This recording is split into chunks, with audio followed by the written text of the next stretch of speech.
On December 21st, 1968, the countdown to one of the greatest moments in exploration began. The first manned lunar flight, Apollo 8, was scheduled to fly 230,000 miles out into space, orbit the moon 10 times, and return home. For the first time in history, humans were poised to head away from Earth and venture out to another world. It took a lot of guts, it took a lot of nerve to do Apollo 8. It really was a gutsy mission. The biggest thing about Apollo 8 that I was impressed with was that the country let us do it. It showed the real capability of this country, the real willingness of this country to do things which were forward-reaching and took some nerve to do. In 1962, when President John F. Kennedy committed the United States to sending men to the moon before the end of the decade, NASA was already struggling to catch up with its counterpart in the Soviet Union. Encouraged by Kremlin leaders to create high-profile missions, the Soviets had awed the world time and again with their achievements in space.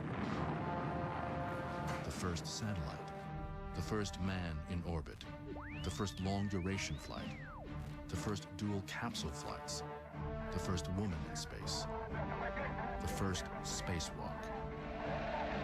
In the eyes of the world, through the mid-1960s, the Soviets were the leaders in space exploration. With the Soviets pushing towards a lunar flight before the end of the year, NASA managers gambled on a daring move to put the Apollo program back on track. A risky mission to orbit the moon. And we are coming up on the 5-minute mark in the count. 6.5 years ago, John F. Kennedy set this nation on a course toward the moon.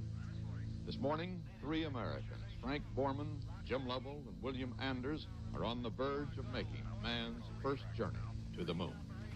9. We have ignition sequence start. The engines are armed. 4, 3, 2, 1, 0.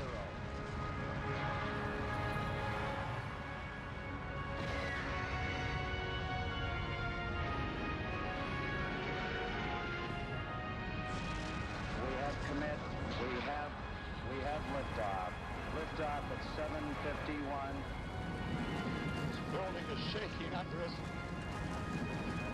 The camera platform is shaking. But what a beautiful flight. Since 1961, when the Soviet Union flew the first manned flight, 34 Soviets and Americans had orbited the Earth.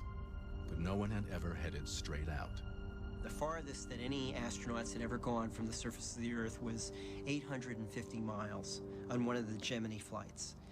That is about like looking at a peach and skimming the fuzz on the surface of a peach. We're talking about a much bigger step. Apollo 8, you're looking good. Roger.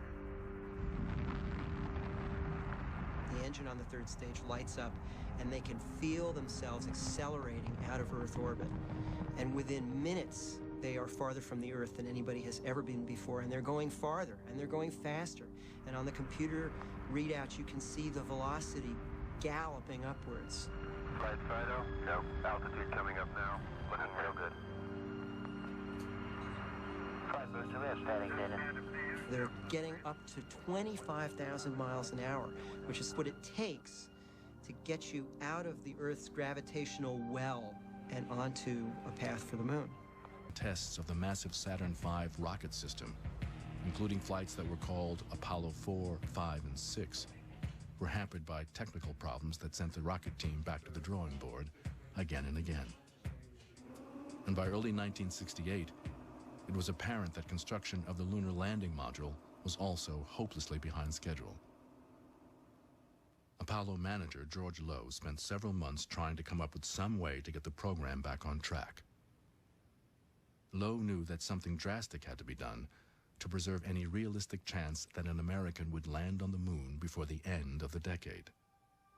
Low very quietly reviewed the situation and came up with this brilliant idea to take the second Apollo flight, and instead of sending it into Earth orbit with a lunar lander that wasn't going to be ready, send it to the moon without a lander. Just do the part that says we're going to go from the Earth to the moon, test out the communications, the navigation, all of those things that you're going to have to do anyway later on for a landing. You don't need the lunar module for that mission.